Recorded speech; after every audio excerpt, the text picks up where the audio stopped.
Oh, thank God it's almost over. Okay, it's video number 3 of this terrible NVIDIA launch season where they just want us to work around the clock and whatever. To be honest, I'm not complaining about my job. I'm just tired of talking about numbers. So here we go.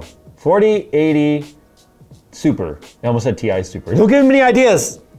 Probably a 4090 Ti coming for all I know. 4090 Ti Super. Super don't give a For those looking for a high-end custom gaming experience, look no further than Falcon Northwest. Falcon Northwest has been building PCs made for gamers for over 30 years with a focus on a true high-end gaming experience. Custom cases available only through Falcon Northwest feature state-of-the-art testing and design to ensure that every component is performing at their best through thermal imaging and rigorous lab testing designed and overseen by the Falcon Northwest founder himself. With a complete lineup of systems ranging from small to large, every Falcon Northwest system includes a 3-year warranty policy and a year of 2-way overnight shipping coverage, providing the ultimate peace of mind. To see all that Falcon Northwest has to offer, follow the sponsored link in the description below.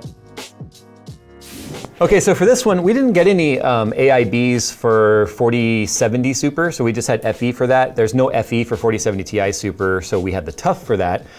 So now we have both. We have the 4080 Super Founders Edition card, which is a very sexy matte black, by the way, with like polished edges on the back. I feel like they should have all come that way. Not only that, because the black will go with any build, especially with the illuminated GeForce RTX and the fact that the cross lighting on the back of the backplate is also RGB. So it's a fantastic looking card. It's identical to a 4080 in terms of its dimension, size, weight, and all that. It is basically the exact same cooler. It's the same exact cooler you would find on a 4090 as well, for the most part. With that said though, the custom cards here are pretty unique. We'll talk about the custom cards in a second, but I want to go ahead and just kind of talk about some of the specs real quick, and then and then before that, I want to let you guys know we are literally about to cross the threshold for 4 million subscribers on the channel. I'm like super stoked about that. I want to do something fun, either like a full system giveaway worldwide, something I haven't decided yet, but we can't do anything until we cross that number. So if you're not subscribed, do me a favor, mash that button. Just think of it as a like button. You don't have to come back. I mean, you can if you want, but anyway, just mash that like button. Let's cross 4 million and let's do something fun. With that said, let's talk about the specs. All right, so in terms of specs, it's on the same 8103 as the 4080. It's got 10,240 CUDA cores, as you can see right here, versus the 4080's 9728. We've got 320 TMUs versus 304. We've got 112 ROPs versus 112 ROPs and 16 gigabytes of GDDR-X 256-bit, which is the same for both. So what you're gonna notice is it's 512 CUDA cores more than a 4080. Only a little bit more when it comes to TMUs and exactly the same ROP. So what you're gonna notice on the charts is some tests, it's gonna be a bit of a gap between a 4080 and not, but the most we'll see is like 5%. Sometimes it's barely anything. Sometimes it's a couple of FPS, spoiler alert. But the only interesting story here, to be honest, is the fact that it's dropped in price from an MSRP of $1199 down to $999. So any additional performance for $200 less is a good thing. Again, I still think they're too expensive, but more for less is never a bad thing. Even if it was exactly the same for $999, would have been a good thing. So RIP 4080 buyers, anyone that bought a 4080 within the last month or two, that's gonna sort of suck because you could have paid less. But realistically, here's what I think is gonna happen. I think all your custom AIB cards are gonna be $1,200, up to $1,200 and even higher, because all that really did was push down the MSRP, where now the custom cards will be at like MSRP, whereas like 4080 non-MSRP cards were like $1,500. I mean, there was even like an RS 4080 water-cooled thing for like $1,800, which was $200 more than a 4090, which is really stupid. So that's how crazy this generation is. Anyway, if we compare these specs to a 4090, the only reason why I'm comparing to a 4090 is because that's the next card in the stack. Completely different die. It's an 8102, 16,384 CUDA cores, right? Versus 10,240, so already it's a big jump. 512 TMUs versus 320, 176 ROPs versus 211, and 24 gigabytes of GDDR6 at 384-bit. So no, you're not gonna be able to take a 4080 Super and overclock it and catch up to a 4090. It's just not gonna happen. There's too many, there's what, 60% more cores on a 4090 that are faster cores. So just do the math on that. In terms of power limit though, they're both gonna be a power limit of 320 watts. So 320 watt on the Super, also 320 watt on the non-Super. So I mean, that shows some efficiency, right? They can maintain the same TDP at 512 more CUDA cores. So that is a decent thing. Don't forget the 4090 is the one that has been melting stuff at 450 watt up to an available 600 through the 12 volt high power plug. With that said, let's move right on into our charts, shall we? So here are the three cards that we have. We have the FE, we have the Zotac Amp Extreme Air, the Aero, I believe it's called, AIRO. And then we have the 4080 Super Vulcan from iGame. So I don't know the price of the 4080 Super Vulcan. I asked. If they respond before this video goes live, I'll put a pinned comment down below so you guys can check for the price. I have to assume it's gonna be higher than the Amp Aero because of the fact that this is iGame's like flagship card. It's got some really cool features. Like for instance, you can see right here, it's got an LCD screen that is magnetic, right? So if you have the card mounted horizontal or vertical like that, you can still see the screen. Think of it as a small sensor panel to show you live telemetry happening with your card. You can put GIFs and animation, all kinds of cool stuff on this. Exactly the same as they already have out for the 4080 and the 4090, but I love the fact that it's magnetic. So if you have it mounted horizontally though, you can still mount it this way, horizontally, and then still see your screen. So you don't have to have a hinge on there like other brands have done. You can take it off entirely if you don't want it, which I think would be kind of dumb, but there is that. But this card this is the white edition. It is chunky, it looks good. In fact, I feel like it's very Strixy looking, but this screen is awesome. It's like they took kind of like what Kingpin was doing with his 3090 and 3090 Ti and kind of improved upon it. The downside about this being magnetic is I guess you could technically lose it. Just be careful with it.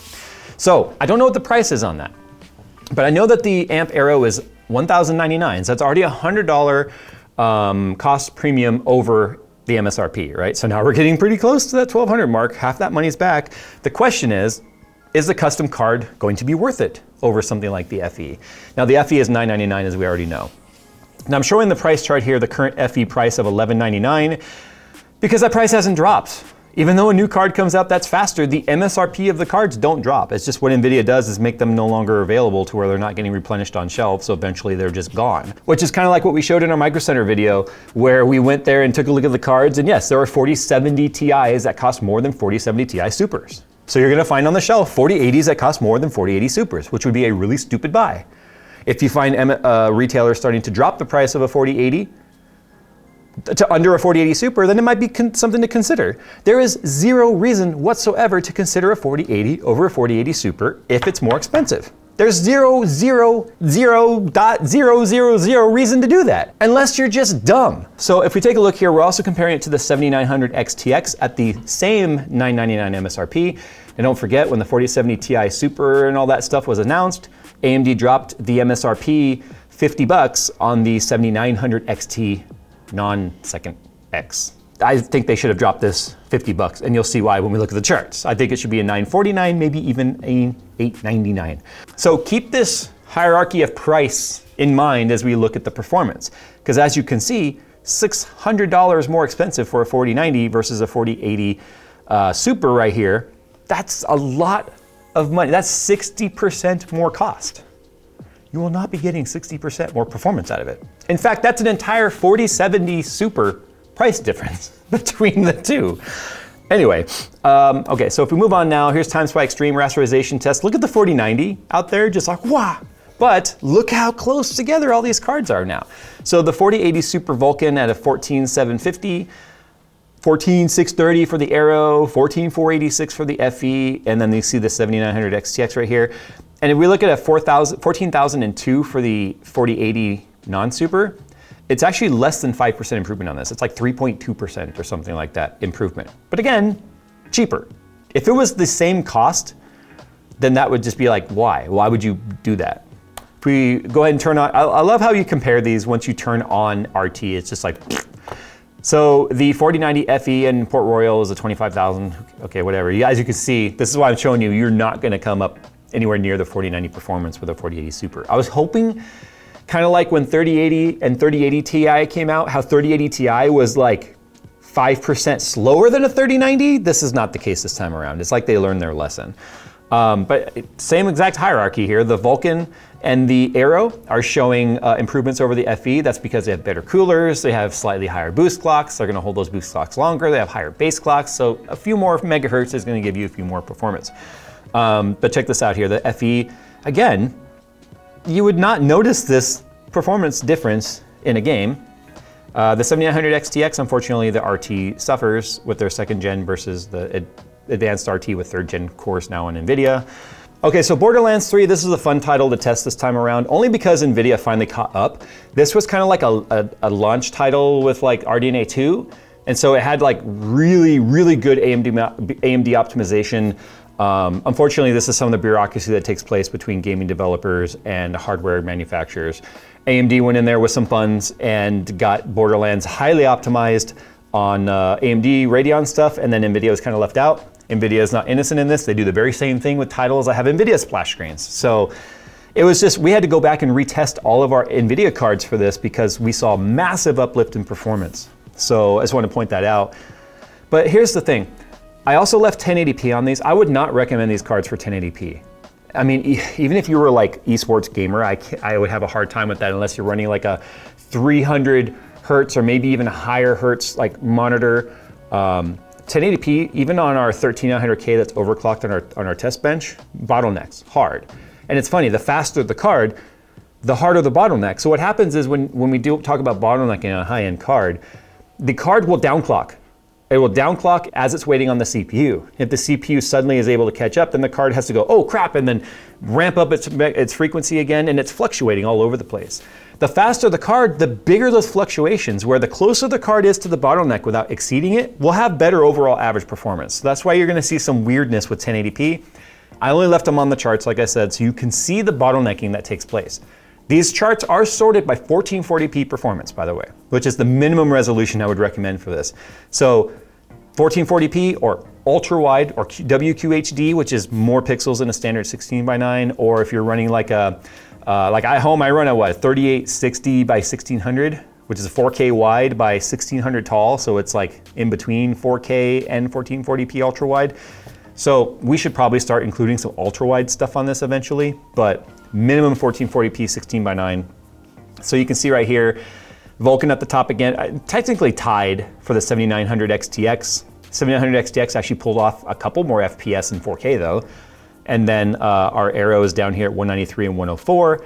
Our FE at 191, 103. So again, now you can see the extra $100. What's that getting you, right? So it started to become less and less as the card's overall base clocks and GPU Boost 3.0 and stuff has really pushed, lets the cores auto overclock. There's becoming less and less benefit to going with custom cards. That's really true. But check this out, all the way down here at the bottom here, not by a lot, but 183 and 99, 4K and 1440p respectively. More performance for less money. Hard to argue with that. Cyberpunk, no RT. No idea why our 4080 Super FE was getting 204 FPS in 1080p. Tested and sanity checked multiple times with Nick doing it, Phil overseeing the settings, me overseeing the settings, and running it again and again and again. So we chalk this up to like press drivers. We talked about this before. But if we look at like 1440p, you can see everything sorts in a hierarchy that makes sense, except for the fact that in 1440p, our 4080 FE, our Super FE, our Vulcan and our Aero are all within a couple of FPS of each other. Interesting on this, because even the 56 FPS in 4K versus the 56, 57, 57 here, again, run multiple times. So this is one of those things where if you look at the 4080 Super versus 4080, even though this has 512 more CUDA cores and a little bit more TMUs, some tests just don't show gains. And this has to do with the way that the engines leverage the hardware. That's why on all the NVIDIA stuff, you're gonna see 0 to blank % improvement, because there are some titles that there's just no improvement. Now, everyone's tests are gonna be a little different. Different hardware configurations, different motherboards, different chipset drivers. I mean, our Windows is updated and stuff. We always update to the latest Windows updates in our test bench. You might find someone else that shows a gap.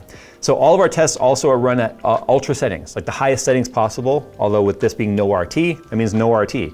So this is just rasterization performance, which is all hardware, no software, DLSS or FSR or any of that. As soon as we turn on RT though, look at that. Bing, bing. Like the 4080 gets like a boner. I mean, look at that. Anyway, yeah, 7900 XTX, because it's those Gen 2 RT cores versus Gen 3, just go whoop down to the bottom. So again, this RT is just the normal RT. It is not path trace. It's not the full path trace stuff that came out with Cyberpunk. We still don't, I've never even run those on our cards because I would never game that way because the performance hit is just too high. It's more of like a tech demo built into a game at this point. But check it out. Vulcan, Aero, actually they're exactly the same numbers. How funny is that? 103, 103, 65, 65, 31, 31, and then even 31 down here for the FE.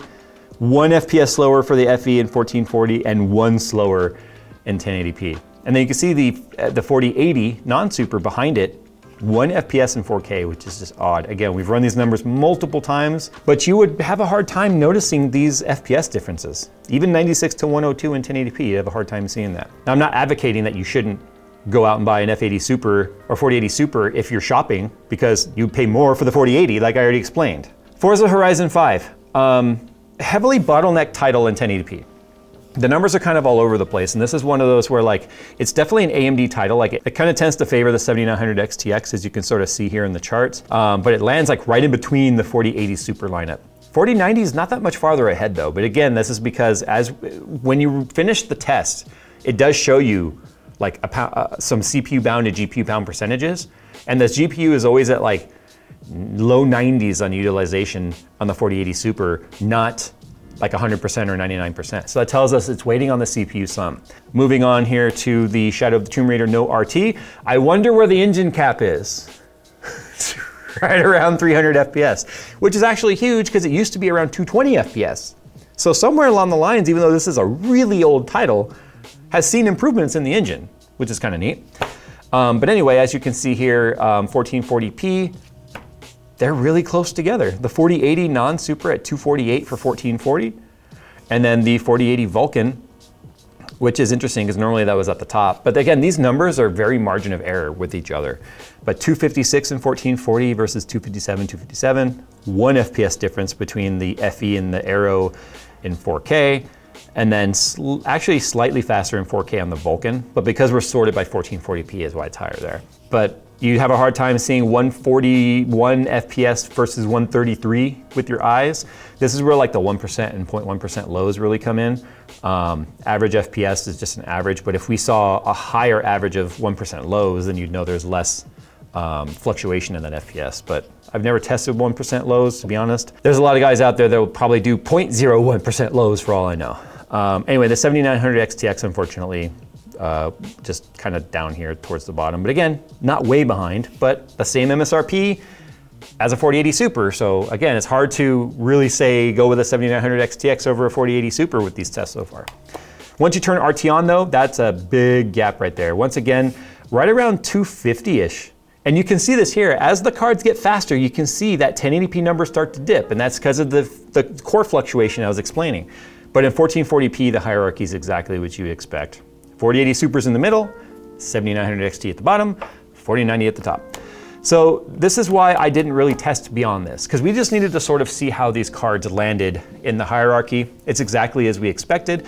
I had hoped that they would be closer to the 4090, but because of the fact they're on a different die and there's just 600 more CUDA cores on an 8102 versus the 10,000 on a, over 16,000 on the 4090 of 8102 versus 10,000 on the 8103, there's just too much of a gap there. But again, that price, the price is actually different in like the same ratio as the core count, because it's $1,000 versus 1,600, and it's 10,000 versus 16,000. So it's like exactly linear when it comes to that. Anyway, I want to sort of talk about some of these custom cards here for a second and look over this with you guys. So here's the FE, it's black. It's got a black embossed 4080 Super on the back, whereas the other FE cards had it kind of like in silver against the black back right there. Very sexy card, it looks really good. Zotac card, you've seen this before. This is a dual BIOS card. It's got that whole spaceship look. It's got this kind of like a prismatic sort of a look on the edge right here, which changes between like purple and gold. It's pretty neat, it's very spaceshipy looking. Exactly like the 4080 and the 4090 look. We have a 4080 in this exact card. We just need to make sure they're easily identifiable on the back now. Does it say 4080 Super anywhere on it? Okay, need to keep that note. And then obviously here's the Vulcan right here, which is a very sexy card, especially in white. I absolutely love the magnetic screen. I mean, these are the ways the brands have to start to justify their additional cost. I just wish I knew how much this was. Did they answer me yet? Let me see. Yeah, so as of right now, they still have not answered me. So I'll put a pinned comment here if they answer me in time. They may not, but anyway, it's an awesome card. It's a heavy card. In fact, it's probably one of the, but don't flop it around. I almost dropped that, because that's the other thing is it's just like, hey! Hey, that's how you switch it. That was a pretty neat trick. Can I do that again? Let's see. As long as it doesn't go off the other way.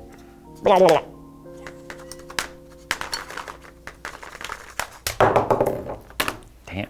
Nailed it!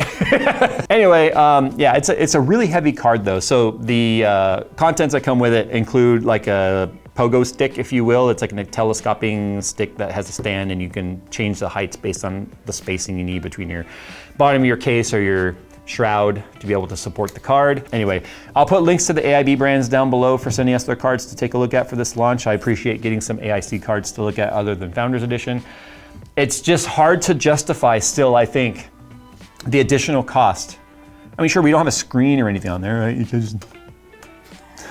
So you gotta ask yourself, are these features like the screen worth however many extra bucks? If I had to make a guess, I'm gonna say this is 1,200 bucks.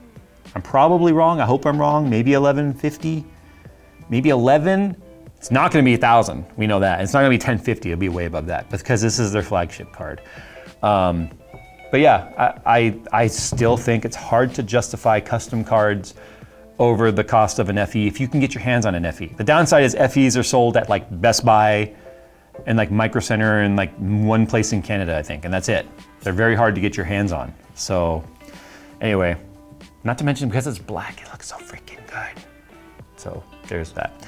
Okay, GPU launch season is officially over. Thank God, unless they come out with a 4090 Super / 4090 Ti, which I have no doubt they'll probably do because they did with the 3090s. I guess we'll do another GPU review then. The thing is, if it says 4090 Super, that's gonna suck, because that means there might not be room for a 4090 Ti at that point. And if 4070's taught us anything, yeah, the TV is definitely in on that. And if the 40 series has taught us anything, it's that there's room for a 4090 Ti Super.